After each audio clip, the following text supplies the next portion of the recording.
antes que nada quiero agradecer por darme el espacio para participar de este primer simposio internacional de arte y descolonialidad. Me parece súper interesante estos espacios de producción, debate y diálogo sobre estos temas y estas cuestiones. En mi caso voy a abordar un trabajo que realicé en el marco de la materia de historiografía del arte 3, por lo tanto va a estar atravesado por autores particularmente relacionados a la historiografía, a la filosofía y a la teología.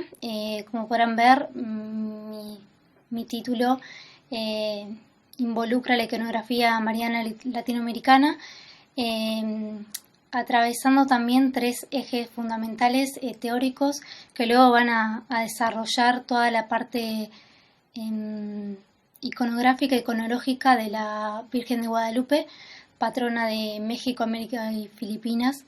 Me interesa hacer énfasis en esas producciones visuales que luego van a poder tener un sustento teórico descolonial en este caso. Uno de los pilares con los que comencé mi trabajo es la filosofía de la liberación, uno de los temas abordados en la década del 70 en nuestro país, en Argentina, por autores como Juan Carlos Escanone, Rodolfo Kusch, Enrique Dussel, que los traté a lo largo de mi producción escrita, y de repensar América Latina hacia el mundo, en donde Juan Carlos Escanone, como teólogo de la liberación, habla de este otro excluido, de este otro marginado, de este otro americano, este ser americano, del que también va a hablar Rodolfo Kusch, que son los que luego también, al quedar al margen, envueltos en el sistema capitalista, son los pioneros en la provocación de estos problemas socioambientales locales, que también van a estar atravesados en mi trabajo con la flora local, en el caso del manto de la guadalupana. Este reencuentro acá, como dice Kusch, con el sujeto americano y latinoamericano especialmente, y la pervivencia de una cultura propia americana, de colonial, de repensarnos para el mundo, dejando de lado todo pensamiento eurocéntrico que puede influir en nuestras raíces. Por otra parte, la construcción de una ciudadanía latinoamericana planteada por Enrique Dussel inicia la idea de pueblo como este conjunto humano oprimido del cual tenemos que salir y sobre todo enfrentarnos. Por otra parte, otra de los ejes que trabajé es la ética y la política de la liberación. La ética para empezar a entender la política de la liberación desde la década del 70 en Argentina, con estos pensadores, pero también pensarlos para otros países latinoamericanos, y pensar la ética de la liberación como una alternativa a esta sociedad capitalista globalizada que excluye y hace una opción por la liberación de esa víctima, ¿no? Va a decir Enrique Dussel. También esta exigencia de exigir un continente sano, de pensar en un otro latinoamericano que muchas veces desconocemos, pensar en una libertad del excluido, del oprimido, de la víctima de este sistema que viene claramente de Europa y de los Estados Unidos, y avanzar desde la ética con estos principios, va a decir Dussel, para luego poder introducirnos en una política de la liberación con gente que pueda llevar a cabo esas políticas de la liberación y se sostengan. De allí es que surge esta transición en mi tercera parte del trabajo, donde hablo de esta política de la liberación, una conciencia ecológica nativa que tenemos que tener, primero atendiendo a la amenaza producida con el progreso de la tecnología, de la revolución industrial, el sistema capitalista en el que estamos inmersos, dentro de lo que también involucré como bibliografía es la encíclica Laudato Si, realizada por el Papa Francisco en el año 2015, en donde te habla de esta crisis global, a nivel global, pero que afecta a los pueblos más empobrecidos, que en este caso sería Latinoamérica. Bueno, también se habla de esta importancia de la provincia cultural y del cuidado del territorio local. Bueno, en el caso de la parte descriptiva, argumentativa sobre iconografía, trabajé en la ecología en el manto de la Virgen de Guadalupe. Esta es una de las últimas imágenes que vio, si se quiere, Juan Diego, que fue un originario mexica, con todos los atributos y los ornamentos que conlleva esta Virgen. La elegí porque es representante y patrona de América, México y Filipinas, pero podemos ver que la flora aparece en un montón de vírgenes latinoamericanas.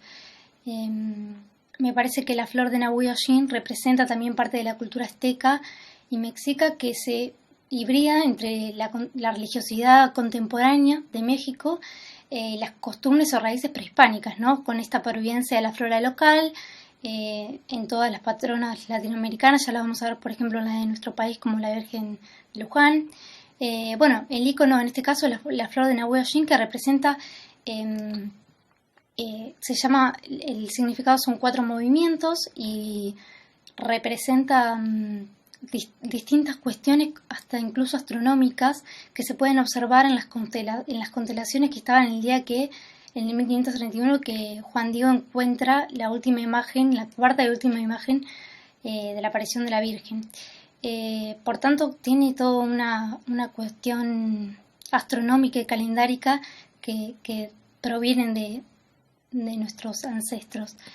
Bien, luego acá hice un punteo de lo que es la ecología desde una perspectiva historiográfica, como dije al principio, cuyana, donde se ve este arte, si se quiere, mezclado, dual, va a decir Kush, entre el arte oficial, que sería el europeo, el eurocéntrico, versus el arte nativo. Acá vemos que la importancia de la estética de lo americano, que Kush lo resalta en América Profunda constantemente. Bueno, todo lo que acabo de decir, la ubicación de la flor de Nahui Olin tiene un significado religioso muy importante porque es debajo del vientre de la Virgen donde nace el Redentor para la religión cristiana. Los calendarios astronómicos que fueron descubiertos, como dije anteriormente, por Juan Diego en el Cerro de Tepeyac. Bueno, la flor como símbolo de amor también, de entrega, de adoración a las advocaciones marianas, y este etos cultural americano para pensar en un horizonte simbólico, va a decir Kush, de pensar una comunidad latinoamericana que avance hacia este reconocimiento de las raíces identitarias. Me parece que esta cita a Kush de América Profunda resume un poco el trabajo que realicé. Y acá tenemos algunas de las imágenes, como la flor de Nahui Olin puesta en la Piedra del Sol en México, ubicada en el Museo Nacional de Antropología, así como también la aparición de otro tipo de flora local argentina, la Virgen de Luján, que es nuestro país, y la gráfica, digamos, del movimiento cardinal y astronómico representado de norte a sur, este a oeste, que también representaba para los aztecas esta especie de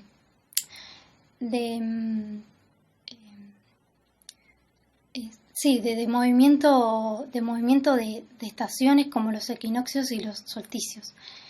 Bueno, por último tenemos otro ejemplo abordado en el trabajo, que es la flora en la Virgen del Rosario de Pomata en Perú, y cómo pervive esto en nuestra cultura y la bibliografía que utilice.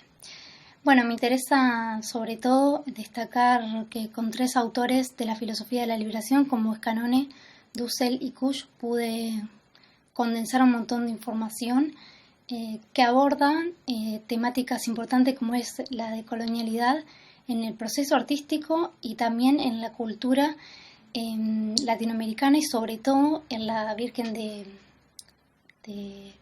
Guadalupe, en este caso.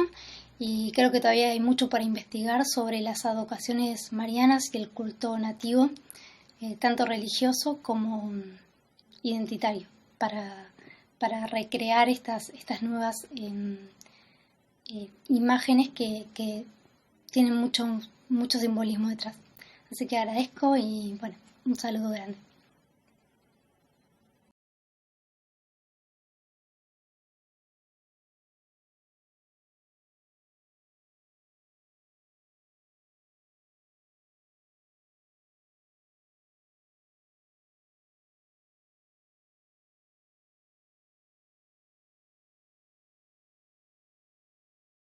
Hola, mi nombre es Magdalena Milómez y junto a Pamela Dubois vamos a hacer una presentación sobre nuestro trabajo que se titula Narrativas sobre el pasado, presente y futuro en la serie de murales Recuerdos del Futuro del año 2015 del colectivo Caput y la comunidad de Putre.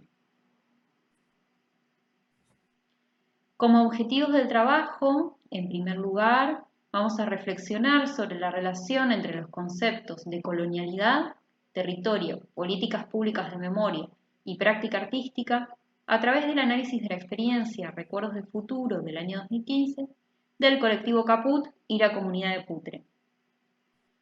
En segundo lugar, analizar los lineamientos principales del marco institucional, es decir, las residencias de arte colaborativo, que promueve y financia esta experiencia, como así también indagar sobre los motivos que generan este programa. En tercer lugar, describir y analizar las representaciones que se construyen en los murales, es decir, los murales realizados en el marco de la experiencia Recuerdos del Futuro. Y por último, reflexionar sobre los sentidos que los diferentes actores disputan en torno al territorio y la memoria en las producciones del colectivo Caput y la comunidad de Putre. Recuerdos del Futuro, entonces, es una práctica artística colectiva que es desarrollada por el colectivo Caput en la ciudad de Putre, Chile, junto a su comunidad. La experiencia estuvo marcada en las residencias de arte colaborativo, iniciativa que se encuentra dentro del programa Red Cultura del Departamento de Ciudadanía Cultural de la Subsecretaría de las Culturas y las Artes que organiza el Ministerio de las Culturas, las Artes y el Patrimonio de Chile.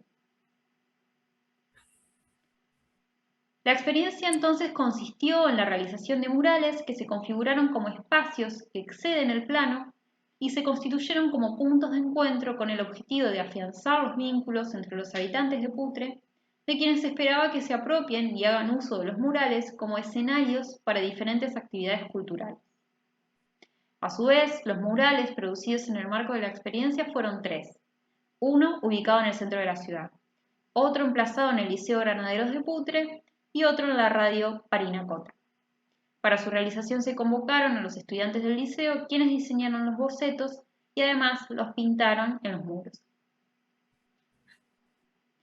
Bien, vamos a ver entonces unas imágenes de los murales mencionados. Este es uno de ellos, el que está emplazado en el centro de la ciudad.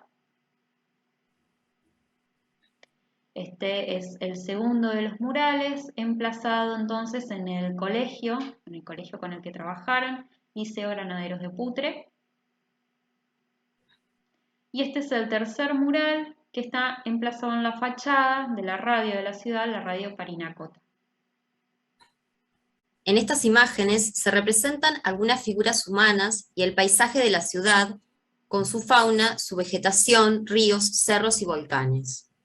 Estos últimos hacen referencia a los nevados Pomerape y Parinacota, identificados por la comunidad aymara como payachatas, nombre que en esta lengua significa mellizos o gemelos.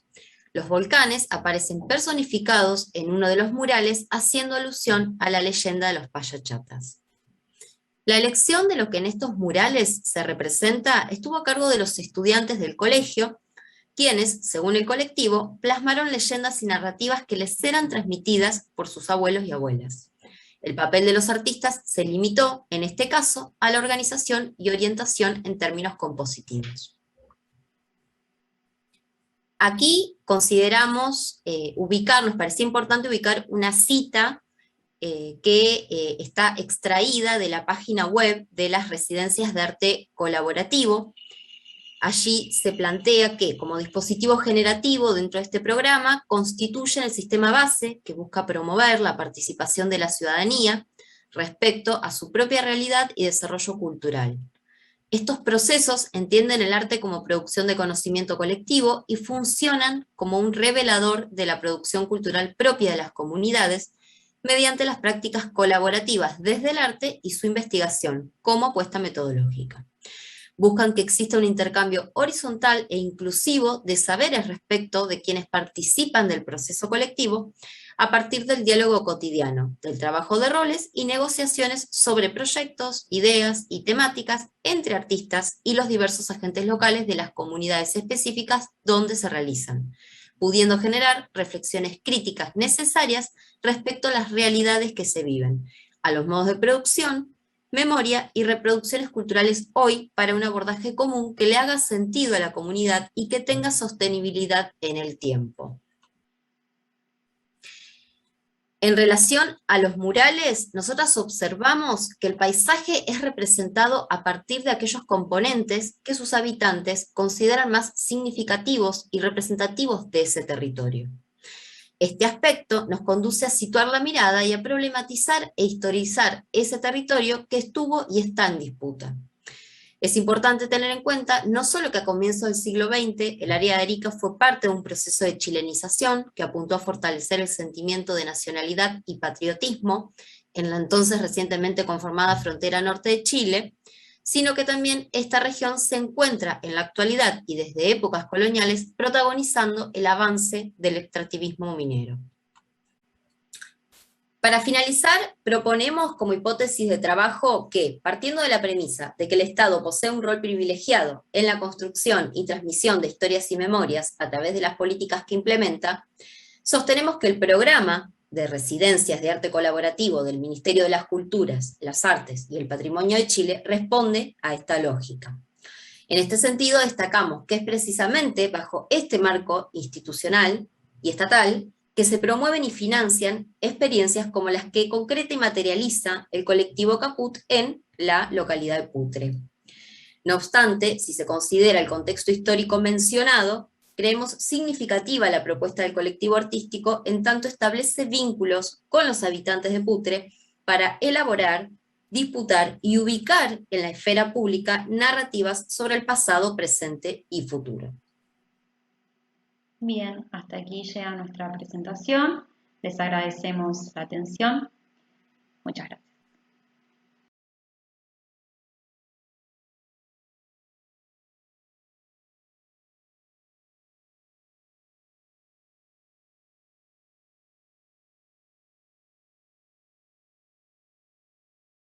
Muy buenas tardes a todos y a todas. Mi nombre es Lucía Gentile. Soy docente en la Facultad de Artes y en el Bachillerato de Bellas Artes, ambas instituciones de la Universidad Nacional de La Plata, y formo parte del proyecto América Herida, que se encuadra en el programa PIBA de la Facultad de Artes. En esta ocasión voy a compartir con ustedes mi trabajo que se titula Movimientos ambientalistas, nuevos actores políticos en clave descolonial, los casos de Jóvenes por el Clima y XR Argentina. Si bien, como sabemos, los movimientos ecologistas tienen una larga data, Greenpeace, por ejemplo, que es uno de los más conocidos, ya tiene 5 décadas de existencia, en los últimos años, sobre todo de 2019 al día de hoy, tanto a nivel local como internacional, han ido surgiendo movimientos que se encuadran en un nuevo fenómeno vinculado con el ecologismo y el ambientalismo. Se reformularon en los últimos años estas luchas por el ambiente y vinculado con ello ha aparecido un nuevo actor político. A diferencia de estos ecologismos históricos, los nuevos grupos surgidos el último tiempo, que lograron tener una llegada masiva, sobre todo entre jóvenes, tienen un discurso que se arraiga muy fuertemente en luchas de carácter social, en distintos tipos de feminismos y en particular en el ecofeminismo, y presentan un carácter que es antiimperialista y anticapitalista. Este posicionamiento, este sesgo ideológico de estos movimientos resulta novedoso vinculado con las luchas por el ambiente, que históricamente se han presentado más desprovistas o alejadas de problemáticas sociales. estos grupos, además, no se inscriben en ninguna coyuntura política partidaria, sino que parecen despegarse y habitar posiciones no marcadas, y, como decía, interpelan principalmente a un grupo joven, en su mayoría sub-20, ¿sí? Un porcentaje amplio de quienes participan de estos movimientos y quienes se interesan por este tipo de reivindicaciones son jóvenes en edad de estudios secundarios. A pesar del internacionalismo que estos movimientos tienen, van generando redes de colaboración que hace que se extiendan por todo el globo, y al llegar a localizaciones como las de nuestro país, construyen un arraigo, es decir, que no es que replican el discurso internacional, sino que se arraigan localmente incorporando vocabularios, estéticas y agendas que están muy situadas en el territorio concreto. Desarrollan distintas líneas de acción que se despliegan de manera multimedial, ¿sí? Abordan distintos tipos de discursos, habitan tanto la virtualidad como el espacio físico. A través de las redes sociales consiguen miles de seguidores, a los cuales convocan y participan también de movilizaciones en el espacio público. Tienen una impronta comunicativa, de divulgación y educativa que es muy marcada, desarrollan muchos materiales de difusión que tienen una finalidad educativa e informativa, pensando en un público amplio y no conocedor de las problemáticas que abordan. Combinan una estética de redes con discursos críticos y discursos contrahegemónicos, generan publicaciones, llevan adelante distintas prácticas artísticas en el marco de sus movilizaciones, como por ejemplo distintas performances, y también han demostrado tener capacidad de presión política, ya que impulsaron la sanción de leyes como la Ley Integral de Educación Ambiental, sancionada este año, y la de etiquetado frontal, y otras leyes que están siendo discutidas actualmente en nuestro país. Ahora bien, me interesa compartir con ustedes la pregunta de por qué presentar estos casos en un simposio que se titula Arte y Descolonialidad, Diálogos, Producciones y Debates, y particularmente en este eje 1. Más allá de un interés personal que me surge vinculado con estas problemáticas, puedo responder en relación a dos líneas. Por un lado, si bien los dos grupos que presento como caso para este trabajo no se consideran a sí mismos colectivos artísticos, su eje no está puesto ahí y no sería adecuado de nuestra parte pensarlos en esos términos, sí son productores de visualidades que podemos considerar dentro de la cultura visual, y situándonos desde los estudios visuales, sí resultaría pertinente entonces analizarlos y compartir ese análisis en el marco de este simposio. Por otro lado, y en relación con este segundo punto que marco en la diapositiva, estos grupos reconocen que hay una serie de deficiencias en la imaginación política que nos dificultan pensar un modo de organizarnos como sociedad que no atente sistemáticamente contra nuestros ambientes y por ende que no ponga en riesgo la misma supervivencia de las especies. Al reconocer estas deficiencias en la imaginación, proponen distintos modos de organización que cuestionan a los modelos de producción que hemos estado desarrollando hasta el día de hoy, que son modelos de herencia colonial, ¿sí? Sobre todo pensando que es ese modelo colonial el que generó una distribución internacional del trabajo que a lugares como nuestro país le asignó la tarea de ser productor de materias primas, sin importar el impacto ambiental que eso pudiera tener para las comunidades de ese territorio, sin importar la explotación que eso implicara y sin importar que eso implicara un tipo de desarrollo que se volvía insustentable. Y de hecho, al día de hoy, este modelo se sostiene, los países del norte global tercerizan las explotaciones de mayor impacto ambiental hacia la periferia, dentro de la cual estamos inscriptos nosotros, nosotras en nuestro país.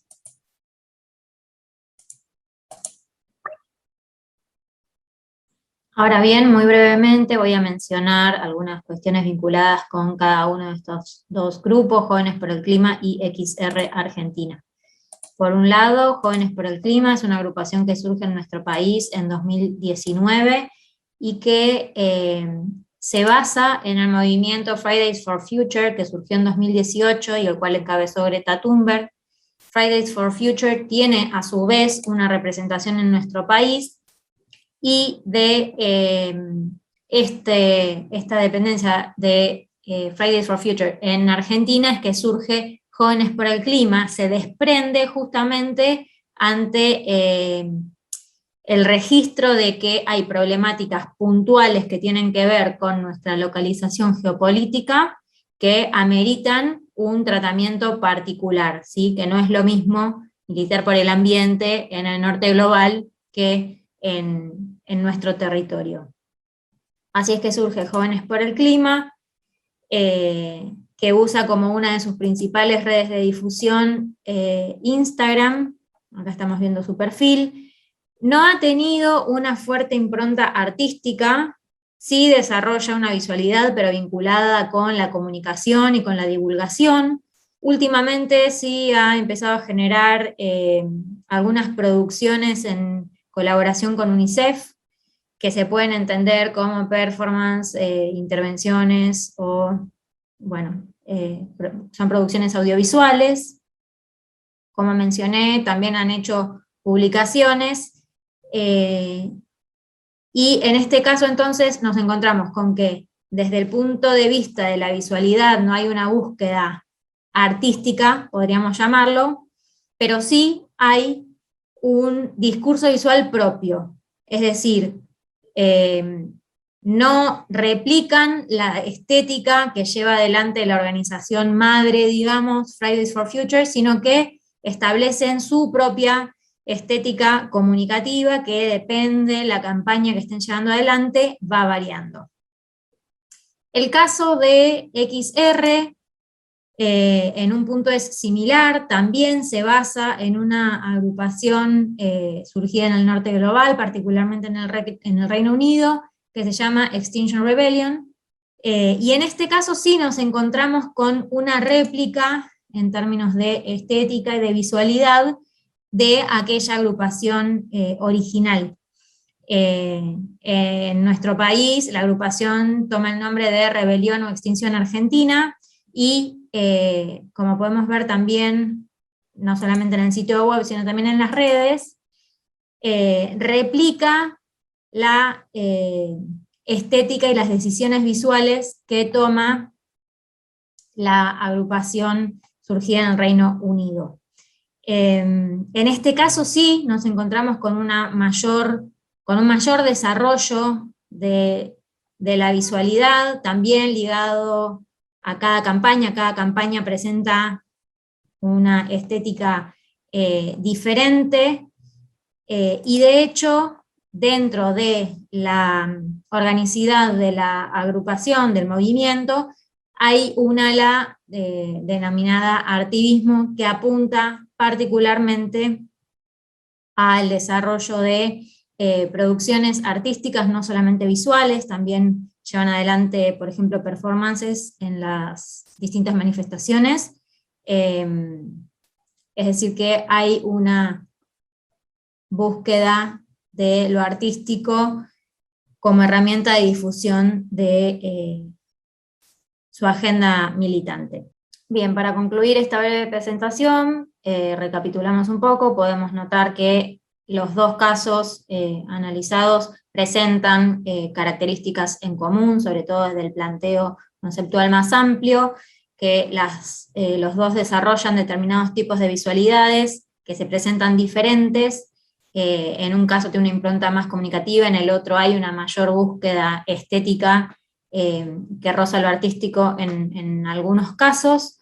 Y a modo de conclusión provisoria, podríamos decir que en relación a estos dos ejes que yo mencionaba, por un lado el eje de la visualidad y por otro lado el de planteos que tienen que ver con reivindicaciones de tipo descolonial o que ponen en crisis a la matriz colonial, que no necesariamente van de la mano, y de hecho por eso veíamos que en algunos casos la estética de uno de los grupos replica la estética de la agrupación madre que forma parte del Norte Global, que en este caso entonces lo de colonial estaría más a título discursivo, por supuesto ligado con la praxis de los grupos, pero que no tiene un correlato directo en la propuesta estética que realizan, que a su vez, si bien, como decía, desde lo discursivo y desde la praxis tiene un arraigo local porque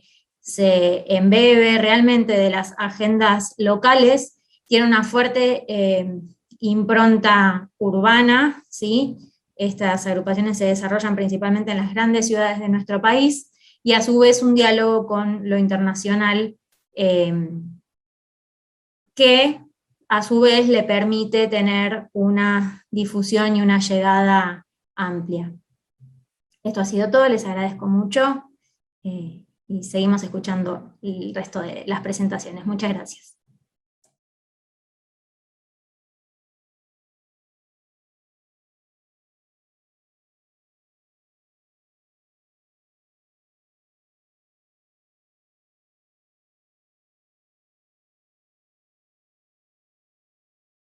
Bienvenidos, mi nombre es Mariela Alonso, soy docente investigadora de la Facultad de Artes de la Universidad Nacional de La Plata y hoy me acompaña Janina Walde. ¿Cómo estás, Janina? Buenas, ¿cómo están? También docente e investigadora de la Facultad de Artes y estamos acá en este proyecto que estamos trabajando y pensando sobre territorio y las decolonialidades que vamos a presentar. Paso a compartir. Un proyecto de reterritorialización decolonial, en el cual les vamos a contar un proyecto del cual compartimos, que es Micromorada en Red, y que venimos trabajando desde el año 2019. Este proyecto, Yani, que se llama Micromorada en Red, surge del programa PIVA, que es el programa de investigación de la Facultad de Artes, pero a su vez surge de la cátedra tuya de fotografía. Sí, es un proyecto en el cual involucra el territorio y también trabajamos desde la producción y de la investigación, desde el proyecto PIVA, que surge de la cátedra Fotografía e Imagen Digital de la Facultad de Artes, que la cursan estudiantes de la carrera de plástica, de todas las orientaciones, es un taller complementario, y también algunos estudiantes de multimedia. Antes de seguir adelante, ¿qué es lo que vemos de fondo en esta imagen? En esta imagen lo que estamos viendo es una solarigrafía, que es el recorrido del sol durante una temporada. Esto se produce con una cámara que es una lata que podría ser de gaseosa, de cerveza o demás, y se le pone un papel fotográfico, fotosensible, en el cual, con este pequeño orificio en esta cámara oscura, se deja grabado el recorrido del sol y se queda esta huella marcada de este transcurrir de los días. Esto fue el verano del año pasado, en donde veíamos recién, en Micromorada. ¿Y la otra imagen? La otra imagen es un revelado en clorofotografía, que está hecho a partir de una hoja que se llama pezuña de vaca, que es una planta nativa de acá de la región, y forma parte de un proyecto que se llama Alimento, una serie de producciones que realicé hace unos años, que son todas plantas que uno puede tener en el jardín y están reveladas. Lo que se utiliza es un positivo, es la fotografía impresa en una filmina que se deja expuesta al sol y se revela esta imagen porque va perdiendo su coloración de la hoja, la clorofila, y se ve la hoja más bien seca, digamos, con pérdida de clorofila, y lo que se conserva es lo que está en la sombra, y se deja ver la imagen esta, que está proyectada, digamos, sobre esa hoja. ¿Y cómo se conectan estas experiencias con lo que haces en la cátedra de fotografía? Nosotros lo que vamos haciendo es, desde la cátedra, venimos pensando y desarrollando cómo hacer para pensar la fotografía, una fotografía latina, una fotografía territorial, desde el espacio, descolonial. ¿Por qué? Porque lo que estamos pensando es, mucha de la fotografía que uno puede estudiar en un libro o en algún manual o en algún curso de fotografía, lo que hace eje es en tener una buena cámara de fotos, en que el dispositivo fotográfico, si uno tiene el de última tecnología, va a sacar la mejor foto, y en realidad la búsqueda es en mostrar que estas fotografías, o lo interesante de la fotografía es poner eje en la mirada de uno, y en cómo la sustancia que se convierte en fotografía, o la sustancia fotosensible, puede estar en nuestro alrededor, y también ese dispositivo puede no ser una de las últimas tecnologías ni comprada en el exterior, sino de acceso público, de acceso local. Hay algo importante, ¿no? Que es un poco lo que se marca en la cátedra de ustedes y en el proyecto, que es, muchas veces cuando se piensa en la fotografía, se piensa en el objeto a ser registrado, en la situación a ser recorrida, en las personas que van a ser retratadas o representadas, pero no se pone en cuestionamiento el dispositivo, y no se pone en cuestionamiento la mirada de quien hace de fotógrafo, ¿no? De dibujante con la luz. Claro. Y justamente esto que vos planteás, ¿no? Quiero cambiar mi mirada, quiero descolonizar el ver, como dice Barrientos, pero sigo comprando la cámara alemana, la lente japonesa, ¿cómo se llaman? Las sustancias de revelado francesas o lo que sea, ¿no? Si no empezamos a descolonizar también nuestras materialidades, o sea, no solo los niveles simbólicos, sino también los niveles físicos, no vamos a poder tener un verdadero compromiso, ¿no? Con ese cambio significativo, profundo de la mirada descolonial. En la cátedra de ustedes ya hace más de 10 años que están trabajando con este tipo de propuestas.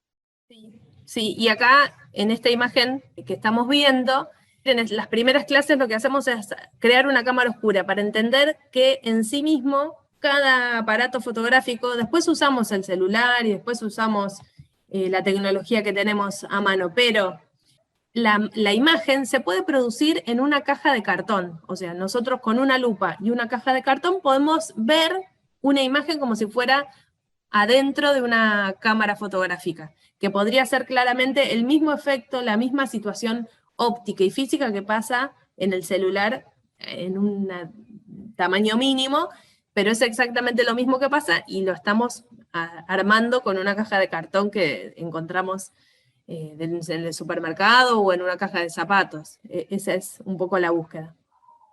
¿Tenemos otras clorografías, dije bien, para compartir? Fotografías, sí, acá tenemos. Es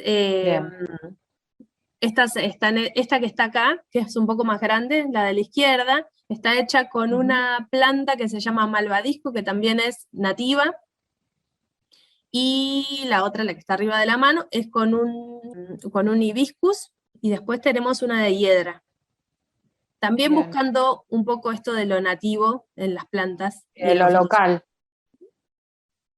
Bien, porque también estamos pensando, hay muchos cruces, ¿no? Están las cuestiones de descolonizar los dispositivos, descolonizar las realidades que mostramos, y también tomar conciencia de los distintos terricidios, de los dilemas ambientales, ¿no? Es reconectarnos con el territorio o reterritorializarnos, reubicarnos, porque necesitamos empezar a tener una mirada que no nos aliene, que no nos aleje, que nos ponga en red, como lo hace la micromorada, con las otras personas, pero también con nuestros ambientes.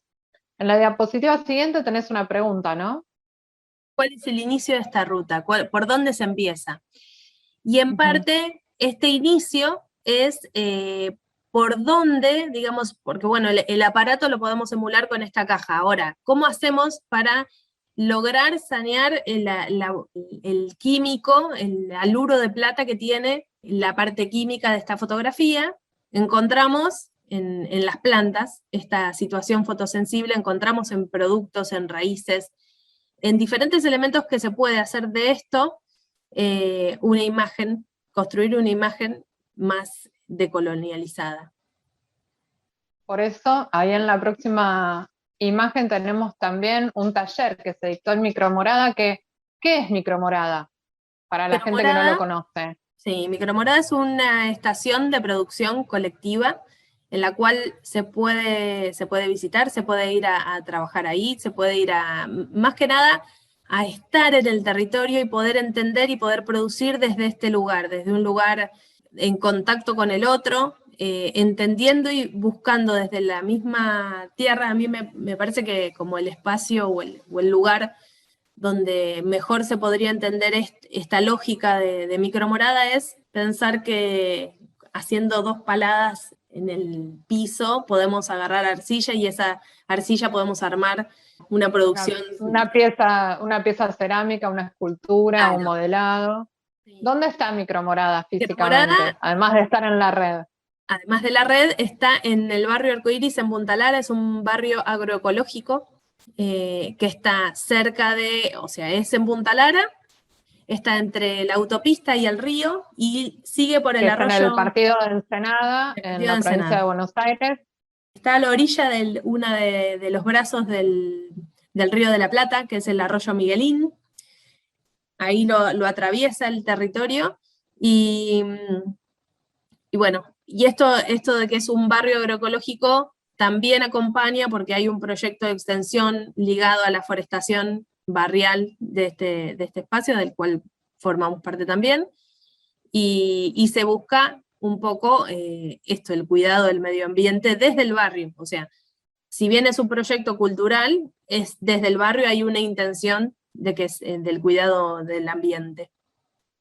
Y ahí tenemos en la próxima imagen un ejemplo de cómo se trabaja con el barrio, generando conciencia, haciendo producciones artísticas, culturales, ambientales. ¿Cómo se llama nuestra artista? Ella es Alma, y lo que hicimos fue, en esta ocasión, que fue cuando hicimos la inauguración de Micromorada en diciembre de 2019, primero hicimos un recorrido en el cual realizamos un relevamiento fotográfico del espacio, de los habitantes, y generamos estos negativos que en sí son positivos impresos en filmina, y con ellos llevamos cúrcuma, que ese color amarillo que vemos ahí es un compuesto de cúrcuma y alcohol. Bañamos a las hojas en este líquido de cúrcuma, las dejamos secar, y se producieron estos revelados con cúrcuma, y después se les hace un baño de borato. Este procedimiento se llama antotipia. Ahí lo que llevamos se ve más a la izquierda, son los negativos, las fotografías que realizamos del barrio, y cada uno fue eligiendo estas imágenes como para ser reveladas en el momento. Ahí tenemos lo que vos decías, ¿no? Un poco el planteo de buscar otras emulsiones, otros recursos, otros caminos, para demostrar que esta necesidad de reapropiarnos de las técnicas, reapropiarnos del territorio, también tienen que ver con redirigir o resignificar los procesos de producción. Digo, a veces pareciera que hay algunas artes, como la cerámica, que naturalmente se conectan con el territorio, y que hay otras, en este caso la fotografía, que claro, tienen un origen tan eurocéntrico, ¿no? Si pensamos en lo que es el desarrollo de la fotografía francesa del siglo XIX, desde el daguerrotipo en adelante, que a veces pareciera que es imposible no naturalizar ese como el único camino, cuando en realidad los registros de lo fotográfico, más allá de los orígenes de las artes, desde los principios de belleza de la Grecia clásica y todo eso, pueden estar conectados. Bueno, también puede haber caminos y búsquedas diferentes, y eso es lo que estamos tratando de recuperar con este proyecto, que tiene un equipo gigante de gente. ¿Los tenés por ahí? Son varios. Sí, esta Somos fue... varios. Somos un montón. Esta fue la fotografía que tomamos el día de la inauguración, ya ahí cuando terminaba la jornada.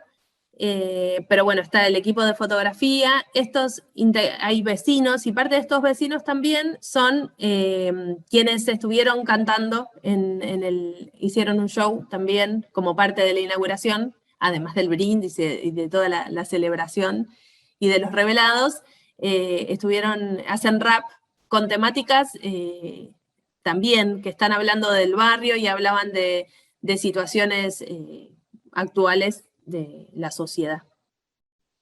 Por eso lo que planteamos acá, ¿no? Que Micromorada propone descolonizar el espacio y también descolonizar la obra, el territorio, los cuerpos, las cuerpas, intervenidas políticamente, redefinidas desde nuevas categorías, desde nuevos lugares, justamente porque lo que valoramos es la red, ¿no? La red que se construye entre las personas y también en este caso con el territorio en tanto naturaleza. Si nos quieren contactar, Yani, tenemos un Instagram. Y acá está, es Micromorada en Red, y ahí también están las experiencias de la inauguración y diferentes actividades que se fueron haciendo a lo largo desde ese 2019 en adelante. Pandemia mediante, todavía seguimos trabajando y seguimos adelante con los proyectos. Bueno, sí. Gracias, nos estamos viendo. Gracias, hasta luego.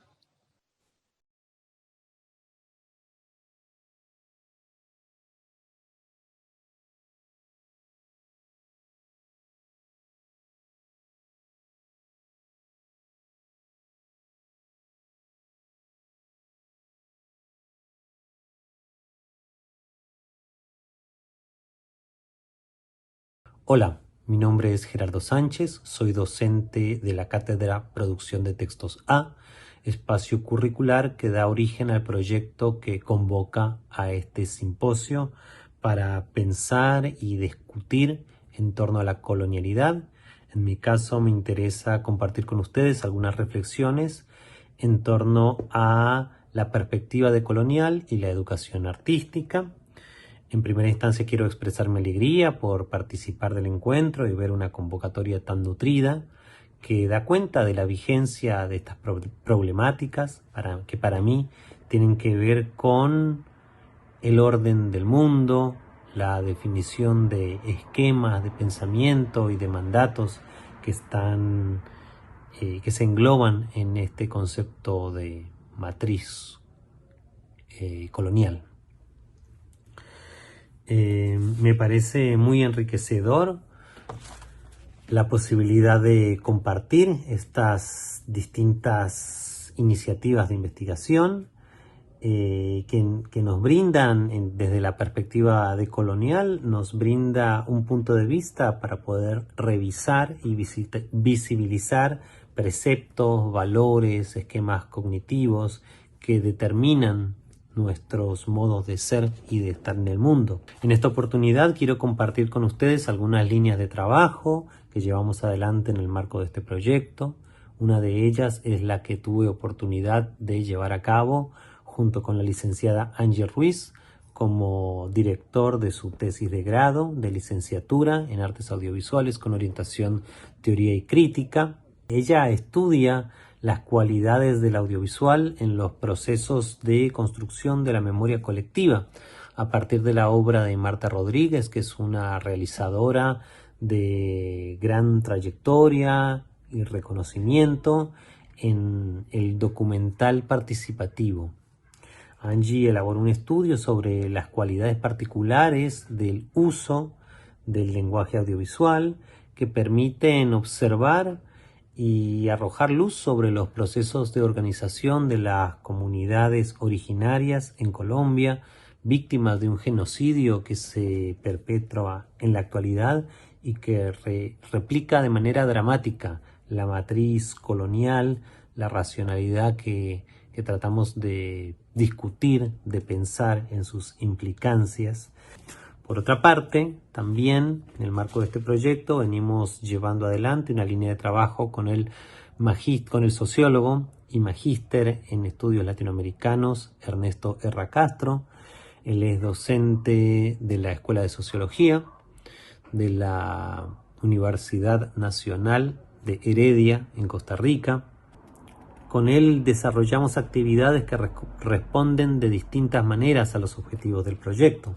En primera instancia, establecemos un vínculo regional que trasciende fronteras y que fomenta el diálogo entre distintas latitudes de nuestro continente. Este intercambio también nos permite el cruce entre distintas disciplinas que nos permiten a nosotros, los profesionales de las artes, investigadores y estudiantes, tener herramientas que nos permitan agudizar nuestra conciencia, nuestra mirada sobre las dimensiones sociales de los hechos artísticos. Los resultados de las actividades que desarrollamos se vuelcan en nuestra tarea docente, por ejemplo, en nuestra materia, producción de textos A. Estas reflexiones conjuntas enriquecen significativamente nuestro trabajo en las aulas. Por ejemplo, tenemos un trabajo práctico donde los estudiantes deben producir un artículo de divulgación, lo cual los enfrenta a la producción científica, y en ese sentido el intercambio con Ernesto nos ha brindado elementos metodológicos, nos ha acercado lecturas donde se trabaja la fundamentación epistemológica de la investigación interdisciplinaria. Y bueno, nuestra materia, producción de textos, busca ofrecer herramientas para que los estudiantes transiten de la mejor manera su tramo de educación superior. Buscamos ampliar la perspectiva que tienen los estudiantes respecto del campo profesional y que tomen contacto con algunas de las problemáticas centrales. Entonces, este tipo de conceptos y de perspectivas permiten que los estudiantes puedan agudizar su mirada y su precisión en la formulación de objetos de estudio, que den cuenta de las múltiples dimensiones de los fenómenos artísticos, y también que piensen los alcances e implicancias de las herramientas artísticas en tareas, por ejemplo, de extensión, ya que otro de nuestros trabajos prácticos propone la realización de proyectos que deben responder a distintas líneas de acción de la universidad. Además de la investigación, trabajamos sobre proyectos de exposición, proyectos de creación, que buscan brindar herramientas para que los estudiantes se presenten a convocatorias de becas, de becas para producción de obras, para residencias artísticas. Y en relación a la extensión, también procuramos que los estudiantes ganen conciencia sobre el poder y la capacidad que tienen los lenguajes artísticos y los fenómenos estéticos y poéticos para movilizar, para sensibilizar, para la producción simbólica en función de fomentar vínculos comunitarios, movilizar ya los procesos culturales que se encuentran presentes en esas comunidades. Así que bueno, les agradezco mucho la atención, un gran saludo y hasta pronto.